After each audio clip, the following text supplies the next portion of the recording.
¿Qué tal, chicos? Muy buenos días, es un gusto estar nuevamente con ustedes. Para aquellos que no me recuerdan, mi nombre es Luis Luna Velázquez, profesor del curso de Historia del Perú. Sabemos que debido a esta grave crisis mundial es que no podemos realizar nuestras clases de manera presencial como es debido, pero como todo, recuerda, como todo generador de soluciones que debemos ser, buscamos otros medios para poder ir avanzando el desarrollo de clases que tenemos en el presente año, ¿no? Está muy difícil la situación, pero ahí le vamos avanzando, ¿sí? Recuerda, hijo, que tenemos que ser generadores de soluciones. Ahora, bien, continuamos y empezamos a llenar algunos datos con respecto a la cultura chavín. Nos vamos a la pizarrita y empezamos a completarla. Número 1, hay que poner el título, ¿sí o no? Lo que vamos a ver en este momento es acerca de una de las primeras culturas. Una cultura que abarcó gran parte de la costa y de la sierra peruana. Una cultura andina que sirvió pues de modelo para posteriores culturas. Ahora, esta cultura se llama chavín. Cronología. Vamos, díctame tú. Hace un momento lo dije. Esta cultura se debió desarrollar aproximadamente entre los años 1200 antes de nuestra era, es decir, antes del nacimiento de Jesús, y se extendió, cuando queremos decir antes de nuestra era, antes de Jesús, podemos poner 1200 AC, que significa antes de Cristo, podemos poner ANE, que significa antes de nuestra era, o si no, más fácil, ponemos solo el negativo delante, menos 1200. Y de esa manera tú ya entiendes que es 1200 años antes del cero, es decir, antes del nacimiento de Jesús. Y se extendió ¿hasta cuándo? Hasta el año 200 o 300 antes de Cristo. Le pongo así, entonces, menos 300 antes de Cristo. Le voy a poner ahí, ¿ok? Listo. Dime tú, otra preguntita. Si estamos hablando de 1200 hasta el 1300, hasta el 300 antes de Cristo, quiere decir que estamos hablando durante un tiempo que su descubridor, ¿cómo se llama el descubridor? ¿Quién es el que descubrió la cultura chavín? ¿Quién es considerado, cómo se llama ese personaje que es considerado el padre de la arqueología peruana, de origen guarochirano, egresado de San Marcos? ¿Cómo se llama ese personaje? ¿Te acuerdas o no? A ver, dime tú. Ese descubridor se llama Julio Cetelo, ¿no? Julio Cetelo, si quieren, Julio César, pues, ¿no? Julio tiene nombre de emperador, de general romano, ¿no? General romano, Julio César, nombre de conquistador. Julio César Tello. Pues resulta que Julio César Tello es considerado, ya te lo dije 2 veces ya, díctame, padre, correcto, él es el daddy de la, vamos, el daddy de la arqueología, acá lo pongo, ¿no? Padre de la arqueología peruana. Muy bien, padre de la arqueología peruana. A ver, dime, ¿qué otro dato hemos mencionado? Periodos. Mencionamos durante qué periodo se desarrolló esta cultura. Para ello hay que recordar un nombre, John Rowe. ¿Escuchaste? John Rowe. Sucede que John Rowe es un personaje que clasificó a las culturas pre-inca, a las primeras culturas del Perú, las clasificó dentro de un periodo de acuerdo a sus características, y a estos periodos le dio el nombre de horizontes e intermedios. Por ejemplo, él creó el llamado primer horizonte u horizonte temprano. Luego, cientos de años después, a ese tiempo le llamó primer intermedio. Luego, cientos de años después, a ese nuevo periodo le llamó segundo horizonte. Luego, cientos de años después, a eso le llamó segundo intermedio. Luego, cientos de años después, a eso le llamó tercer horizonte. Por lo tanto, John Rowe clasifica a las primeras culturas del Perú dentro de 5 periodos. 3 horizontes y 2 intermedios. Primer horizonte, primer intermedio, segundo horizonte, segundo intermedio y tercer horizonte. Como este es el primer horizonte, este es el segundo y este es el tercero, a este le puedes llamar también horizonte temprano, ¿sí o no? O primer horizonte. A este, el horizonte medio, le puedes llamar también, bueno, horizonte medio al segundo. Y al tercero le puedes llamar horizonte tardío, ¿sí o no? Profesor, ya los intermedios, igual pues, si este es el primer intermedio, le puedes llamar intermedio temprano, y a este el segundo intermedio le puedes llamar intermedio tardío. También pueden recibir otros nombres. Por ejemplo, el primer intermedio también se le conoce como primer regionalismo, ya que durante este primer intermedio se van a desarrollar culturas propiamente en regiones, ya no que se van a expandir por mucho territorio, por muchos departamentos, sino van a ser regionales nada más. Por eso que al primer intermedio también se le llama primer regionalismo, o, un dato más, se le conoce también como el periodo de los grandes maestros artesanos. Y eso debido a que pueblos como Nazca y Mochica, que son propios de este tiempo, van a sobresalir en técnicas de elaboración de orfebrería, de cerámica, pues, maestros artesanos. Y al segundo intermedio, al segundo intermedio o intermedio tardío, también le puedes llamar segundo regionalismo, pues, ¿ok? Listo, entonces. Sucede que la cultura chavín, según esta clasificación de John Rowe, se desarrolló durante este de acá, durante el primer horizonte. Y Chavín fue tan grande, se expandió tanto y desarrolló tanto en arquitectura, en escultura, en cerámica, también se desarrolló en textilería y en orfebrería, que sirvió de modelo para otras culturas. Por eso que a este primer horizonte también muchos le han llamado el horizonte Chavín. Exclusivo para Chavín, mira, el horizonte Chavín. Lo ponemos acá entonces, mira. El periodo en el cual se desarrolla la cultura Chavín se le conoce con el nombre entonces de el horizonte, vamos, dime, ¿cómo se le llama? El horizonte temprano. O si quieres llamarle, primer horizonte. O si quieres llamarle, horizonte Chavín. Muy bien, listo. Eso según la clasificación de ¿quién? De un señor llamado John. ¿Dónde estás? ¿Dónde estás? Un señor llamado John Rowe, ¿sí o no? John Rowe. Acá está. Según este señor, J. Rowe.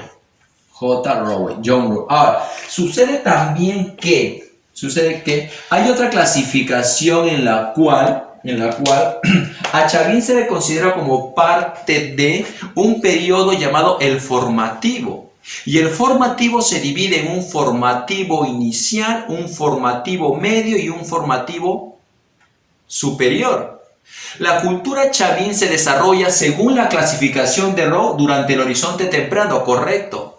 Pero según la otra clasificación que te estoy diciéndote, Chavín apareció durante el formativo medio, su mayor esplendor, y luego empieza a decaer durante el formativo final. Por lo tanto, el formativo medio y el formativo final, según Rowe, eso está dentro del primer horizonte. ¿Ok? Por eso que acá pongo entonces que Chavín se desarrolla durante el horizonte temprano o también se desarrolla durante el llamado formativo. Formativo. Medio. Ahí aparece. Ahí aparece en mayor esplendor. Listo, seguimos. Ubicación, pero no ubicación de todo, porque acuérdate que Chavín, te dije que se desarrolla por muchos departamentos. A ver, miren, veamos un mapa. En el mapa del Perú, te dije que Chavín se extendió desde Lambayeque y Cajamarca hasta Ayacucho y Casiono. Por lo tanto, ¿qué cosa abarcó? Abarcó Lambayeque, Cajamarca, La Libertad, Ancash, pasó por Lima, bajó hasta Icacio, todos esos departamentos. Sin embargo, cuando hablamos de su ubicación, en este caso, lo que vamos a centrarnos es en el lugar en el cual radicaban la clase dominante, los sacerdotes que dirigían los destinos de la población. En otras palabras, su centro político. Y el centro político de Chavín, ¿en cuál de todos los departamentos estuvo? No estuvo en Lambayeque, en La Libertad, no estuvo en Ica, no estuvo en Ayacucho, no estuvo en Lima, no estuvo en Cajamarca, estuvo en... Lo dije hace rato. Vamos, dime. ¿Dónde? ¿En qué departamento? Ancash, correcto. Mira, vamos a poner acá zona. Listo. Mira. La zona en la cual se encuentra el centro político de Chavín se le conoce como la zona de Conchucos. La zona de Conchucos. Conchucos. ¿En qué provincia se encuentra el centro político de Chavín? Lo dije hace un momento. Se encuentra en la provincia de Huari. Y se supone que la provincia de Huari se divide en distritos. ¿En qué distrito se encuentra? En el distrito llamado Chavín de Huántar. ¿Ya? Ese es el nombre de un distrito, por si acaso, el distrito de Chavín de Huántar. Por lo tanto, Chavín de Huántar, como es un distrito, este distrito está dentro de la provincia de Huari. Y la provincia de Huari está dentro de un departamento o región, como lo llamamos hoy en día. ¿Tú sabes cómo se le llama? Un ratito. Ahí está. Ahí está. Ahora sí puedes observar, ¿sí? ¿Cómo se le llama a esa región o departamento en el cual se encuentra Chavín? Lo dijimos. Departamento de Ancash. Ahí se encuentra, en Ancash. ¿Rodeado por qué ríos? Por los ríos Mosna y Huachexa. A ver, para aquella persona que no me está entendiendo, mira, para aquella persona que no me está entendiendo, venga por acá, por favor, venga, sígame. Mira por acá, mira. Con esto me debes entender, ¿ah? Con esto me tienes que entender, mira. Existe una larga cadena de montañas que atraviesa el Perú de norte a sur. Esa cadena de montañas se llaman los Andes, ¿ok? Se llaman los Andes. Se supone que esto para mí son las montañas, los cerritos, pues, ¿no? Los cerritos, las montañas, los Andes. Se supone que esta parte, estas caídas, se le llaman las faldas de los montes, las faldas de los cerros, las faldas. Esta parte de acá, mira acá, atiende. Estas partes de acá son las faldas, ¿qué? Occidentales. Y estas faldas que están del otro lado, hacia este otro lado, estas de acá son las faldas orientales. Oriente para allá, como yendo para Brasil. Occidente para acá, como dirigiéndose pues a tu Villa El Salvador, a tu Villa María, a tu Chorrillos, a tu San Juan, para aquí, para Lima. ¿Entiendes? Para el mar, para el Océano Pacífico, para nuestras playas. Por lo tanto, en el departamento de Ancash, por aquí está el departamento de Ancash, mira. Por aquí está el departamento de Ancash. Este es Ancash. Por lo tanto, si eso es Ancash, por aquí está Lima, ¿sí o no? Lima está hacia abajo. Resulta que el principal centro político de la cultura chavín se encontró en el departamento de Ancash. Así es. Se encontró en un lugar conocido como el Castillo. Así se llama el templo principal. Y ese templo principal, el castillo, que hoy en día es un lugar turístico, ese se encuentra en la falda oriental, es decir, no para este lado, sino para allá, en la falda oriental. Por acá se encuentra ese lugar, ese templo. Y resulta que ese templo, que está elaborado de piedra, si tú lo miras desde el cielo, tiene una forma de U. Sí, no es que ellos fueran hinchas de universidad de deporte, pero sus construcciones eran en forma de U, hechas de piedra, claro. Ahí está. Ese es el templo principal. Y resulta que ese templo se encuentra en la confluencia de dos ríos. Un río que viene por acá y otro río que viene por acá, ¿no? ¿Los ríos qué? Mosna y Huachexa. Y resulta que todo este... Espérame un ratito, respira.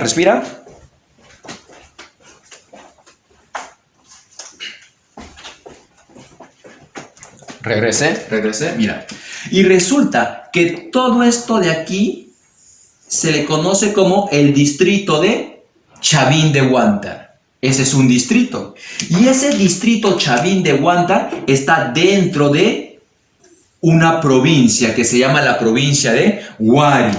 Y esa provincia de Huari está dentro de la región o departamento de Ancash. Eso es lo que te acabo de decir hace un momento en la otra pizarra. En la otra pizarra yo te pregunté ubicación del centro político, es decir, de el lugar en el cual la clase sacerdotal gobernaba.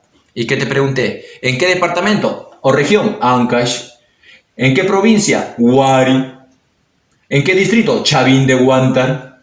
¿Entre qué ríos? Mosna y Huachexa. Y ahí dentro se encuentra Sion, ¿no? Es como que tú quisieras ubicar a tu colegio, es como que tú quisieras ubicar tu centro, tu colegio, tú lo ubicas. Por ejemplo, tú dices, mi colegio está dentro de Villa El Salvador. Y mi Villa El Salvador está dentro de Lima Metropolitana. Y Lima Metropolitana está dentro de la región Lima, ¿sí o no? Algo parecido estamos haciendo. Espero que con esto hayas entendido. Vamos para allá. Listo, mira, llegamos por acá y decíamos, ubicación de su centro político. Se encuentra en una zona llamada Conchugos, ¿no? en la provincia de Huari, y dentro de la provincia en el distrito de Chavín de Huántar, y dentro de ese distrito, entre los ríos Mosni y Huachexa, ahí, en medio de esos ríos, se encuentra el centro político. Y todo esto se encuentra al interior de la región o departamento de Ancash, ¿no? Antes le llamamos departamento, hoy en día se le llama regiones, ¿no? Entonces ahí está en Ancash. Por lo tanto, hasta ahí todo claro acerca de esta cultura encontrada por Julio César Tello y que viene a ser una de las culturas más antiguas de nuestro querido Perú. Vayamos a su organización política, ya la sabe ya. ¿Quiénes gobernaban? Los sacerdotes. Y cuando gobiernan los sacerdotes, a eso se le conoce como una teocracia. ¿Por qué teocracia? Porque teo viene de Dios y cracia viene de kratos, que significa poder. Por lo tanto, la palabra teocracia significa poder que viene de Dios. Resulta que los sacerdotes gobiernan porque dicen ellos que son emisarios de los dioses. Hablan por los dioses y que el pueblo debe obedecer. ¿El pueblo le cree? Por supuesto. ¿El pueblo les tiene miedo? Por supuesto. ¿Pero por qué les tiene miedo? ¿Dónde radica el poder de este sacerdote? Porque fácilmente cualquier fanfarrón puede venir y decir, no, yo soy enviado de los dioses, ¿no es así? Y de esa manera tienes que obedecer. Cualquiera te puede decir eso, pero ¿cómo le vas a creer? Pues resulta que ellos se hacen creer.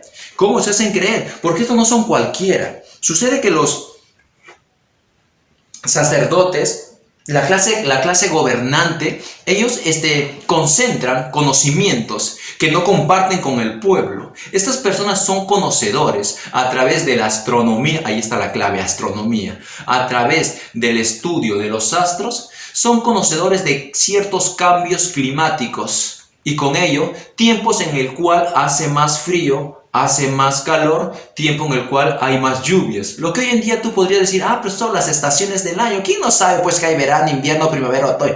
Eso tú lo sabes hoy, pues hijo, pero la gente de ese tiempo no lo sabe. Por lo tanto, los sacerdotes acumulan conocimiento de astronomía y con ellos saben en qué tiempo va a haber mejores cosechas y en qué tiempo hay que cuidarse de las lluvias.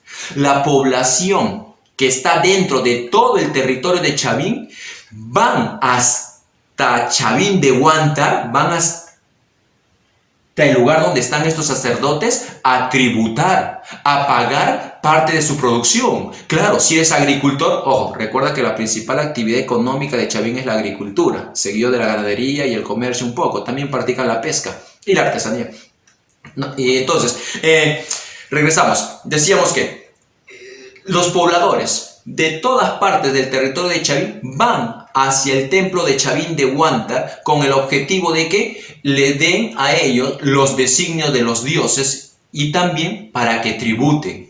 El campesino con su producción de la tierra, el ganadero, el comerciante, el pescador, ¿no? Todos van a tributar, ¿no? Y todos ahí humildemente ellos van y tributan ante los sacerdotes, y el sacerdote de Chavín de Huántar, una vez que recibe esa tributación, supuestamente, para los dioses estarán contentos, pero mentira, ñangas, no, eso es para ellos, ¿sí o no? Ellos son unos parásitos que están viviendo del trabajo del pueblo, un pueblo que está siendo engañado, un pueblo que se le está asustando. Por eso que algunos mencionan de que en Chavín lo que se practicaba era una política del terror, asustar a la población para que ellos hagan caso a los sacerdotes. El sacerdote le dice a ellos, pues, ¿en qué tiempo debes cosechar? ¿En qué tiempo debes sembrar? Y les iba bien.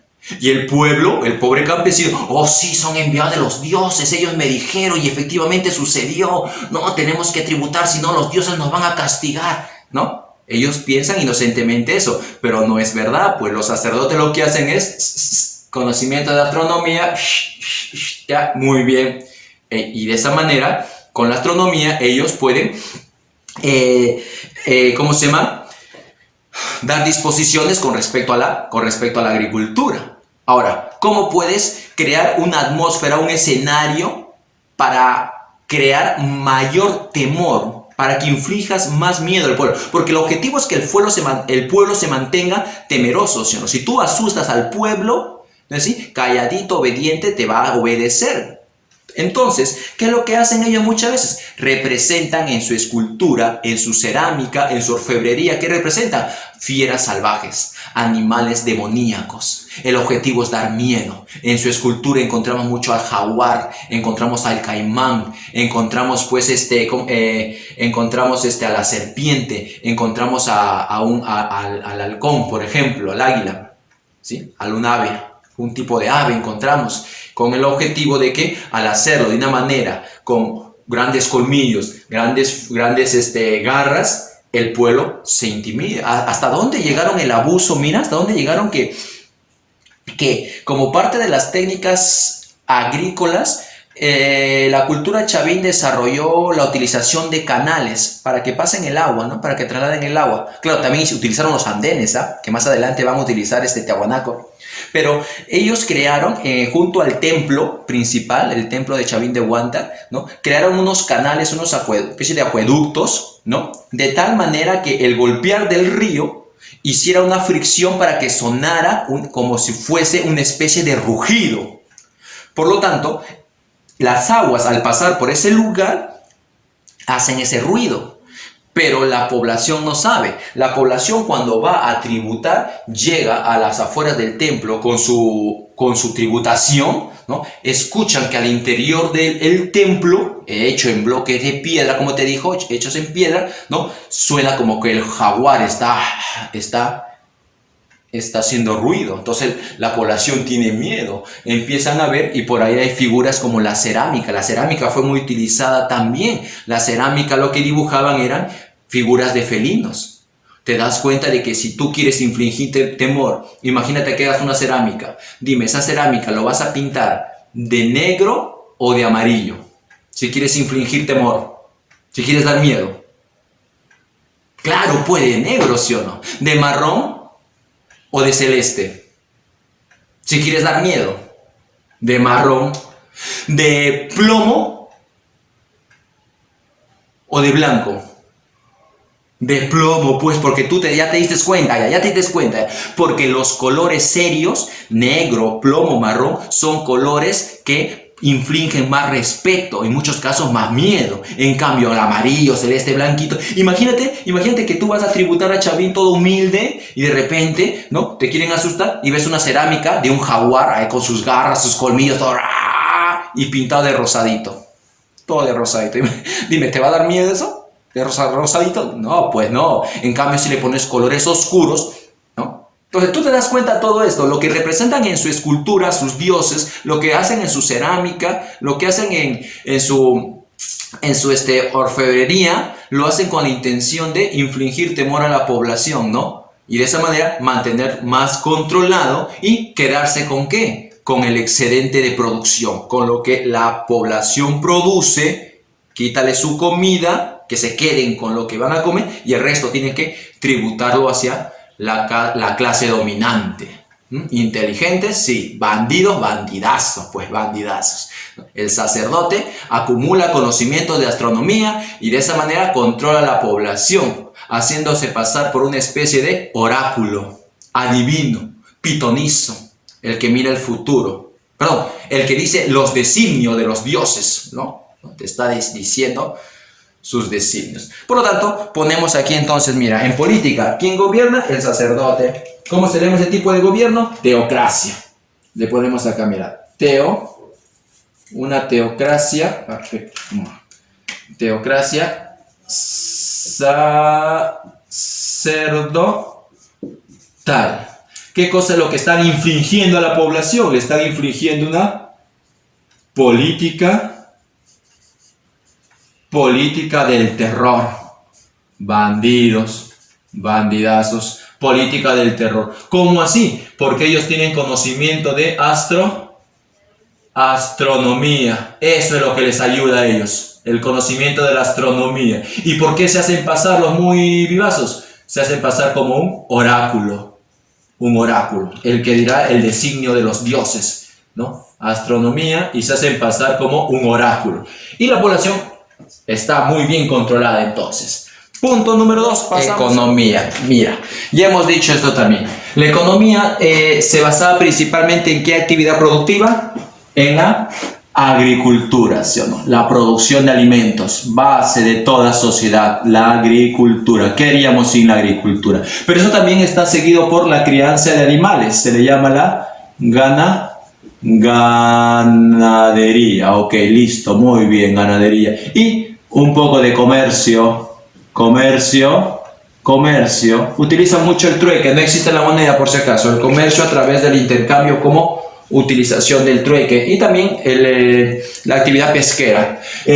Difusores del cultivo de todos los productos que ellos van a producir con la agricultura, el más utilizado va a ser el maíz. Por lo tanto, ellos son los grandes difusores del cultivo del maíz en todo el mundo andino, es decir, en la parte de los Andes peruanos. Religión, adoran a una gran cantidad de dioses. A eso se le conoce como politeístas. Quiere decir que tienen una gran cantidad de dioses. Y si nos damos cuenta de la gran cantidad de dioses que utilizan, yo te he mencionado algunas cosas como jaguar, garras, colmillos, fieras salvajes, ferocidad, ¿no es así? Son muchos animales que son propiamente de la selva. Por eso es que el padre de la arqueología peruana, ¿quién? Correcto, Julio César Tello, cuando habla acerca de la cultura chavín y se pregunta acerca de ¿y cuál es el origen de la cultura? Es decir, ya, acá se formó la primera cultura, dice, pero ¿de dónde proviene esa población que va a formar aquí la primera cultura? De algún lugar deben venir. Y es ahí donde surgen muchas discusiones. Federico Kaumann, Guillermo Lumbreras, el alemán Max Zule y nuestro J.C. Tello van a discutir y van a proponer diferentes teorías acerca del origen de la cultura peruana. Muchos de ellos van a sostener que la cultura peruana viene de afuera, es decir que si bien la cultura peruana se origina acá, eso fue gracias a aportes que vinieron del extranjero, de Centroamérica o quizás del Ecuador, de una cultura llamada Valdivia. El punto está de que hay muchos que dicen que nuestra cultura tiene un origen de afuera, inmigracionista. En cambio Tello, más peruano, autoctonista, dice no, la cultura peruana tiene un origen peruano. ¿Y dónde surge mi querido Cetello? Surge en la selva, dice. ¿A poco? Pues sí, surge en la selva, mi estimado estudiante. Pero Tello, si la primera cultura del Perú, usted está diciendo que es chavín, ojo, ahí me detengo, pausa, chepi. Para Julio César Tello, la primera cultura del Perú fue chavín. Y durante muchísimo tiempo se creyó que era chavín la primera cultura del Perú. Más adelante, mucho tiempo después, se descubre Caral, y a Caral se le considera como toda una civilización. Y poco a poco se va demostrando de que hay culturas contemporáneas a Chavín, pequeñas, pero también otras culturas, que Chavín no es la única que se puede considerar como la más antigua, no, ya no, antes quizás sí, ahora no. Pero bueno, el punto está de que Julio César Tello dice que la cultura chavín es la más antigua y su origen es selvático, viene del oriente. ¿Y en qué se basa él? Se basa en que la mayor cantidad de representación en su cerámica y en su escultura son figuras de animales de la selva. La serpiente, el jaguar, el cóndor, por ejemplo, son figuras propias de la selva, ¿sí o no? Y también resulta que otra casualidad, otra coincidencia que le pareció a Tello fue de que sus construcciones, el templo, por ejemplo, sus puertas de ingreso, sus ventanas de ingresos miran hacia el oriente. Y de esa manera, él concluye de que es una especie de ceremonia, como que dice respeto, ¿no? Mi respeto. Algunos se quitan el sombrero de respeto. ¿Ya? Estos hicieron unas construcciones cuyas puertas de entrada miraban hacia el oriente, es decir, miran hacia el lugar del cual vienen. Miran hacia la selva. Y de ahí que Tello diga, pues, de que el origen de la cultura peruana es selvático. Punto, me quedo ahí. Regresamos a la pizarra. Religión. Fueron politeístas, tuvieron muchos dioses. Y entre todos ellos tenemos un conjunto de dioses conocidos con el nombre de la trilogía. La trilogía chavinoide. Ahí está, chavinoide. ¿Quiénes son esos dioses considerados parte de la trilogía chavinoide? Tenemos uno. Tenemos, por ejemplo, al jaguar. Al jaguar, al felino, ¿sí o no? Al jaguar. 2, tenemos a la serpiente. A la serpiente. Y 3 tenemos al cóndor. Al cóndor. Al cóndor. Aparte de esta trilogía, el jaguar, la serpiente, el cóndor, que son muy representados en la escultura y en la cerámica, tenemos también otros dioses, como por ejemplo, tenemos al caimán, por eso que acá dejé espacio, el caimán, o si no, también tenemos al dios de las dos varas. Ahorita vamos a hablar acerca de este dios, al dios de las dos varas. Dos varas, al dios de las dos varas. ¿Ok? Listo. Pasamos a sus expresiones culturales y nos vamos a centrar en arquitectura, escultura y cerámica. En cuanto a arquitectura, ya avanzamos un poco. Cuando hemos hablado acerca de su centro principal, por ejemplo, si bien hay muchas construcciones que ha dejado Chavín, el modelo ideal para estudiar es su centro principal, el templo de Chavín de Huántar, el castillo. ¿Sí? El castillo. Hay una parte que fue construido antes que la otra, por eso es que toda esta construcción se divide en dos partes, el castillo el antiguo y el nuevo. Ahora, resulta que su construcción de material era la piedra principalmente, pero también utilizaban el adobe. Te das cuenta que de los dos el más resistente es la piedra, por lo tanto, la piedra será un elemento, un material que utilizarán para sus construcciones en la costa o en la sierra. Piensa, costa o sierra, piensa, costa o sierra. Ten en cuenta que en el otro van a utilizar el adobe. Pero eso es fácil, pues. Que a mí no me la va a hacer. ¿Cómo no voy a saber yo eso? La piedra va a ser utilizado más en sus construcciones en la sierra. ¿Y eso por qué, profesor? Porque sencillamente en la sierra hay más humedad, hay más lluvia. Y por lo tanto, para que sus construcciones resistan, tienen que ser hechos de un material fuerte. Ya que en esos tiempos no hay cemento, entonces tuvieron que utilizar la piedra. En la costa no hay tanta humedad, hace más calor, hay muy pocas lluvias, casi ni se ve lluvias, ahí pueden utilizar el adobe. Muy bien. Por lo tanto, utilizaron como base de material en la construcción la piedra, lo van a utilizar en la sierra y en la costa utilizarán el adobe. Seguimos. Construcciones en forma, ¿te acuerdas? En la otra pizarra te lo dibujé. Construcciones vistas desde el cielo, sus construcciones ¿en qué forma eran? Algunos por ahí se molestaron, los aliancitas dijeron, fuera acá, fuera. Menos mal que se extinguieron, Chavín. En forma de... Ya, que no lo quieras decir, ya, ahí está. En forma de U.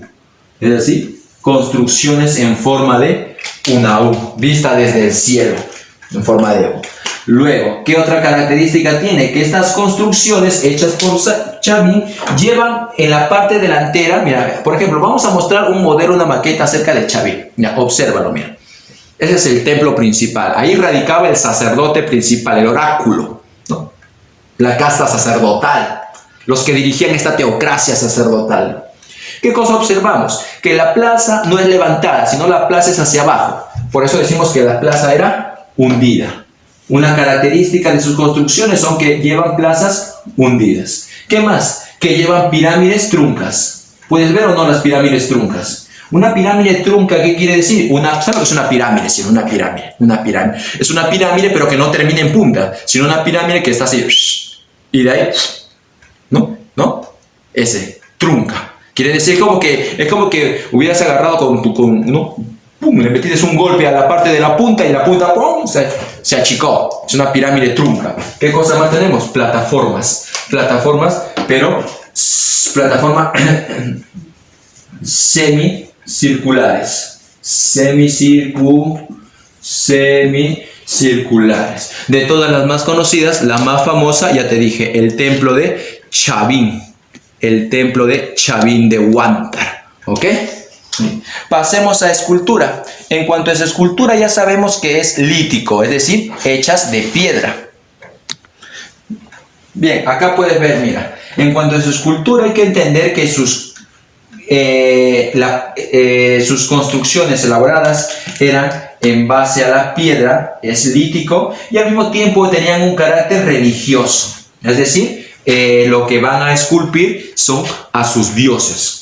Representaban figuras felínicas y antropomorfas. Eso hace un momento ya te he dicho, ¿no? Se basaba en la trilogía chavinoide, el jaguar principalmente, pero también la serpiente y el cóndor, en menos medida el caimán, y como principal tenemos al dios de las dos varas. Por ejemplo, dentro de la escultura existen varias expresiones, de los cuales 4 son los más conocidos.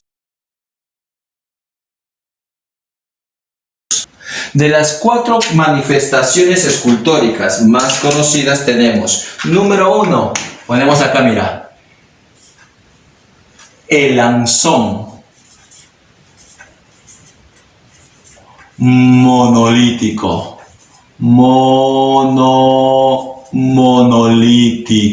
monolítico. ¿Listo? El lanzón monolítico viene a ser una manifestación cultural de Chavín que se encontró al interior, como si fuera una columna, al interior del templo principal de Chavín de Huántar, ¿ya?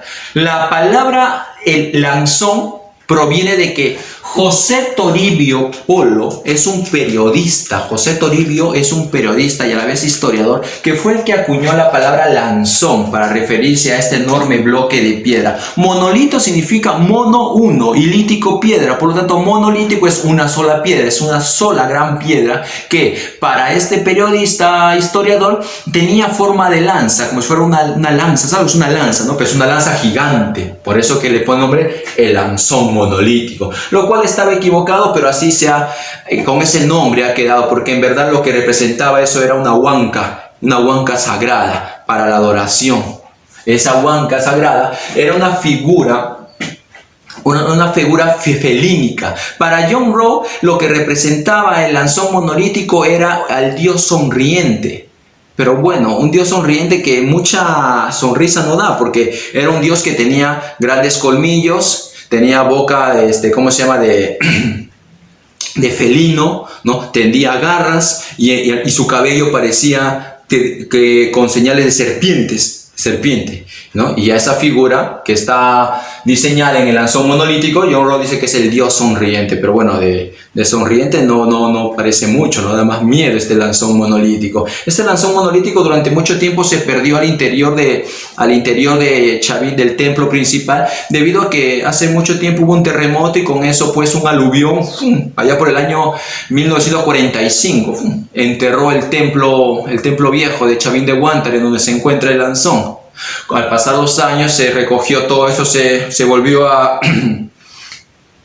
desenterrar y se volvió pues a apreciar el lanzón que está en su interior. Durante un tiempo se hizo una campaña para intentar traerlo al museo. Hubiera sido fascinante tenerlo en el museo, para poder estudiarlo y observarlo mejor. Sin embargo, nunca se pudo sacar desde el interior. Las costumbres de la época y de ese lugar, de los lugareños, hablaban acerca de una maldición, de que si algún día alguien se atreve a sacar el lanzón del interior del templo viejo, ¿no?, enormes y fatídicas consecuencias tendría para nosotros. Imagínate que sacáramos el lanzón, ¿no? Nos mandaban pues un COVID-19, pero nivel ultra instinto. No chanfle, ya no hay nomás, ¿sí o no? Entonces, el lanzón monolítico, que ahí lo puedes apreciar, esa figura, sigue en el interior del templo viejo, ¿ok? Con su más de 4,54 metros de altura. Entonces no es cualquiera, ¿sí o no? 4,54 metros es bastante, ¿sí o no? Ahora, aparte de este lanzón monolítico, repito, según John Rowe, es un dios sonriente, ¿sí o no? El dios sonriente. Otros lo identifican como sonriente, otros lo identifican como un jaguar al lanzón monolítico. Aparte de ahí, tenemos también el obelisco Tello. Obsérvalo, mira, ahí lo ves. Eso es el obelisco Tello. Esa figura está grabada, es decir, está trabajada por sus 4 lados, ¿no? Es como si fuera una columna delgada y alta, ¿sí o no? Ese obelisco tiene una altura de más de 2,52 metros. ¡Wow! 2,52 metros. Profesor, si usted es más o menos unos 70, 2 metros, imagínate, ¿no? 2,52 metros, y los 4 lados del obelisco están trabajados con figuras diferentes. Aquí hay una gran polémica entre diferentes estudiosos acerca de qué representa la figura principal que se encuentra en el obelisco Tello. Algunos, por ejemplo, algunos ven que en la figura principal se encuentra una deidad hermafrodita, es decir, que al mismo tiempo presenta las características de macho y de hembra. Eso es hermafrodita, ¿sí o no? Para otros, lo que representa es la figura de un caimán. Y para otros, representa la figura de un ave con la cara, con la boca de un felino, a lo que se le llama pues el felino volador. En esta oportunidad no tenemos al gato volador, sino el felino volador. Nos dice pues por ahí, tanto la representación de Julio César Tello, la representación de John Rowe, como la representación de Guillermo Lumbreras, le da diferentes visiones. Pero en forma general, al obelisco Tello se le relaciona con sus 2,52 metros como si fuera la figura de un caimán hermafrodita. Es lo que encontramos aquí entonces, un caimán. Pero como te digo, hay discusiones, caimán, hermafrodita. Hay discusiones acerca de qué es lo que se observa ahí. Puede ser un felino volador, como te digo, ¿no? Pues resulta que el obelisco Tello, aparte de tener un caimán hermafrodita que representa, ¿no?, principalmente, aparte de ello, en la parte superior hay otras figuras. Hay figuras humanas, hay figuras de dioses secundarios, pero también hay figura de plantas, de diferentes vegetales. En otras palabras, lo más impresionante del obelisco Tello, es decir, lo que más caracteriza al obelisco Tello es la gran diversidad de representaciones que hay en ella. Por lo tanto, ¿cuál es su importancia? Su riqueza iconográfica. La gran cantidad de representaciones que tiene dentro de sus 2,52 metros, labrada a los 4 lados. ¿Bien? Después de ella tenemos otra más pequeña. Recuerda que el lanzón supera los 4,50, ¿sí o no? El obelisco Tello, con su más de 2 metros, representaba un caimán hermafrodita. Y siguiendo en esa trayectoria, tenemos a otra escultura conocida con el nombre de, por acá lo vamos a poner, la estela de Raimondi. ¿Lo observas o no ahí en el gráfico? Míralo bien. Mira sus características, intenta intuir qué representa esa imagen. Para empezar, es hecha de piedra, eso es obvio, por eso decimos que la escultura es lítica, ¿sí o no? Y segundo, hay representación de sus dioses, por eso decimos que es religiosa. Hace un momento dijimos que la escultura era lítica, hecha en piedra y religiosa. Ahora, resulta que la estela de Raimondi es una representación que se va a elaborar en un enorme bloque de piedra en forma rectangular. Ahí lo puedes observar, ¿sí o no? Está labrada, es decir, está trabajada en una de las dos caras, nada más. Quiere decir que tú puedes ver esta imagen de este lado, pero si vemos la parte posterior, la espalda, no hay nada, es lisa, no hay ninguna representación. ¿Ok? Está trabajada en una de las dos caras. Ahora, volteamos y vemos la parte principal y resulta que ahí lo que observamos es la figura de un dios con grandes colmillos, y que al costado está sosteniendo unos báculos o varas. Por eso que a este personaje se le recuerda de esa manera, como el dios de las dos varas o el dios de los báculos. Este dios que está siendo representado de una manera, digámoslo, maquiavélica, monstruosa, porque el objetivo es dar miedo. Recuerda la política del terror para someter a la población a través del miedo. Pues resulta que este dios de las dos varas más adelante va a ser representado por otras culturas. Por ejemplo, Mochica va a tomar esta representación de Chavín, y más adelante Tiahuanaco y Wari también lo van a adoptar, pero de una manera mucho más humanizada, quitándole los colmillos, quitándole las garras, y de esa manera está apareciendo el llamado dios Huiracocha de Tiahuanaco, de Wari y posteriormente de los incas. Date cuenta, mira desde dónde retrocede el dios Huiracocha. Al parecer el dios Huiracocha viene a ser una transformación humanizada de este dios demoníaco, del dios de las dos varas, representado en la estela de Raimondi. Ahora, resulta que esta estela tiene su historia anecdótica. La estela de Raimondi, obvio, recibe el nombre por este gran explorador, por este gran estudioso italiano llamado Antonio de Raimondi, ¿sí o no? Pero sucede que se le llama así no porque Raimondi lo encontró, sino Raimondi fue el que, a través de sus gestiones, se logró trasladar este monumento, esta escultura, desde Ancash hacia Lima, porque ella fue encontrado en el Templo 9. ¿Te acuerdas que te dije que el templo principal de Chavín de Huántar se dividía en dos? El templo antiguo, y mucho tiempo después se construyó, como que dice, se amplió, se remodeló una parte más, se extendió y se le llama el Templo Nuevo. Pues resulta que en el Templo Viejo es donde fue encontrado el Anzón monolítico, y tiempo después, cuando se construye el Templo Nuevo, es ahí donde estaba la estela de Raimondi, que con el tiempo fue desplazando al Anzón monolítico. El punto está de que te dije que tiene su historia, porque resulta que esta estela de Raimondi, que en forma rectangular, fue descubierto por un campesino, por un hombre ancashino llamado Timoteo Espinosa. Él, al descubrirlo esto en las cercanías de Chavín de Huántar, al verlo no le encuentra su valor histórico, pero sí le encuentra un valor utilitario al ver que la parte posterior era una parte lisa. ¿Y qué cosa hizo? Lo llevó a su casa. Pero de plancha. No de plancha, de mesa. Lo llevó a su casa y lo utilizó de mesa. Y sin querer, queriendo, de esa manera, Timoteo estaba haciendo algo histórico, estaba preservando en su casa algo que, si lo hubieran encontrado otras personas, por ejemplo los que se encargaban de hacer construcción por ese lugar, le hubieran dado otro uso, lo hubieran desechado. De esa manera Timoteo se portaba de la refrifunflación, ¿no?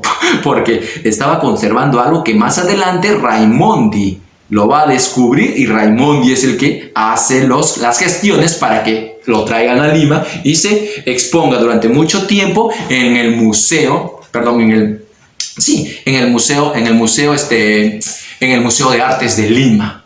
Ya, ahí no queda su anécdota, tiene más historia nuestra estela de Raimondi. Sucede que allá por fines del siglo XIX, ¿no? Por 1882 más o menos, cuando se llevaba a cabo la guerra entre Perú y Chile había ganado el mar, y Chile había ganado el sur, y Chile ingresaba a Lima. Durante el saqueo de Lima, los chilenos van a ingresar a muchos museos, a nuestra biblioteca, a nuestro palacio de gobierno, y empieza el típico saqueo, ¿no? El botín de guerra. Cuando empezaron a saquear Lima, nuestra estela de Raimondi se salvó. ¿Sabes cómo?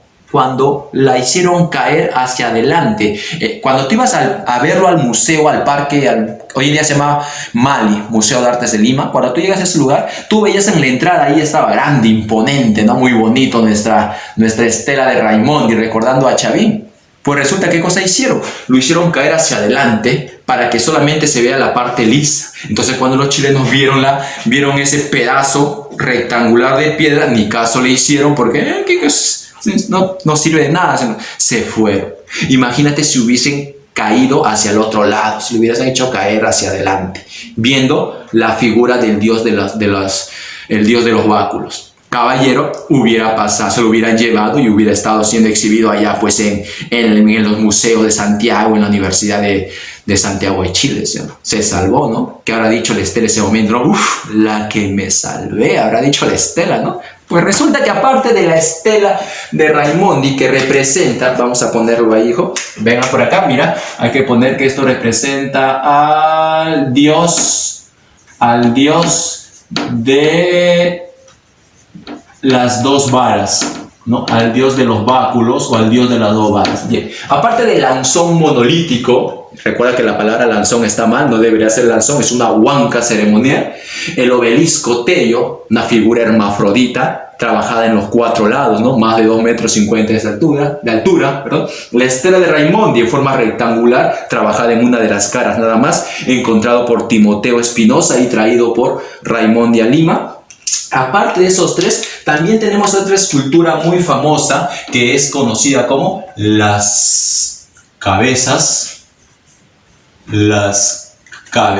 clavas, que al parecer representan figuras antropomorfas, figuras de cabezas humanas, pero con cierta fiereza, es decir, con cierto toque felínico. Recuerda que la intención aquí es dar miedo. Esas figuras, esas cabezas, porque solamente eran unas cabezas hechas de piedra, estaban empotradas, puestas en las paredes del templo, con la intención de cuidar y de dar miedo. Esas cabezas clavas. ¿Listo? Aparte de ellos tenemos otras, por ejemplo la estela de Yaúyo, por ejemplo, que representa una figura icteomorfa, pero ahí nos vamos a quedar. Continuamos con esto para poder pasar hacia la parte de la cerámica. En cuanto a la cerámica, ya lo hemos dicho hace un momento, ¿te acuerdas? ¿No? Si querías intimidar, si querías dar miedo, ¿qué cosa es lo que hacías? Representabas figuras en un tono oscuro, ¿sí o no? Y además no utilizaba muchos colores. Conclusión, su cerámica era de un solo color. Es decir, era monócroma, un solo color. Segundo, utilizaba colores oscuros. Tercero, su base era plana, forma globular, así mira, forma globular, con un puente, así, y un gollete o pico hacia la parte superior, un gollete. Esa es la representación más conocida, no es la única, pero es la más conocida acerca de la cerámica de Chavín. Es monócroma, ojo, mira acá, porque utiliza un solo color. Es ceremonial porque es utilizado principalmente para sus rituales religiosos. Claro, también los hay de carácter utilitario para que el pueblo día a día los utilice, pero es principalmente ceremonial. Es incisa porque más que pintado, la figura que está representada ahí es hecha mediante cortes. Eso se le llama incisa. Es como que agarras tu cuchillo y le hagas un chuzo, un corte así, ¿no? Dibujas los ojos, dibujas la boca, mediante cortes. Pues eso es incisa mediante cortes. ¿Ya? Monócroma. Entonces, base, por acá le ponemos base plana, forma globular, ¿sí o no? Forma globular. Además, en la parte superior, un pico gollete, ¿sí o no? ¿No? Monócroma, colores oscuros utiliza, colores oscuros, listo. Muy bien, no sé. Por acá está haciendo ruido, colores oscuros. Y representan figuras felinoides, principalmente aquí. Último. Datos para terminar. Con esto ya puedes pasar a resolver la ficha que te estamos dejando y me lo mandes a la brevedad. No sea gracioso, no lo dejes para el último. Siempre hay un vivo por ella. El otro día estuve revisando, te cuento, las fichas que nos han llegado y de todos, ¿ah? Tú no vas a creer que, profesor, no revisa todos. No, sí, yo revisé todos. Y me encontré con 3 casos que llamaron mi atención. Número 1. De todos los que enviaron sus fichas, uno envió una ficha equivocada de otro curso, no vale.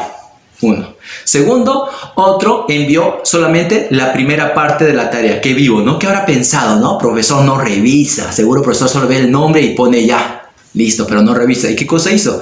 De las 4 partes, de las 4 preguntas, resolvió la primera nada más y eso me mandó. Pero como tu profesor bien vivo, revisa, lo encontré. 2. Y el tercero mandó un correo de regreso, pero no adjuntó la tarea. También se pasó. Así que no sean vivos, hagan toda su tarea correctamente, terminando esta primera parte. Dice, datos. Compartió estilo artístico y religioso con, y acá vamos a poner, Kupisnike.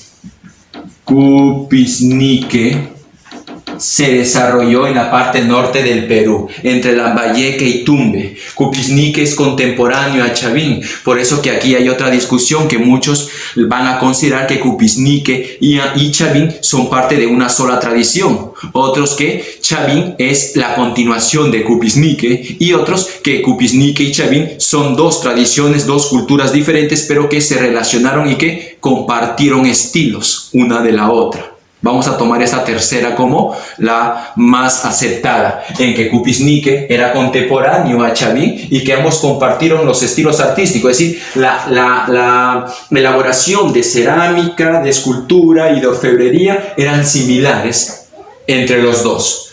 Número 2, el arte Chavín es naturalista, no es simbólica, es naturalista. 3. valioso por su riqueza iconográfica. Ya te escuché.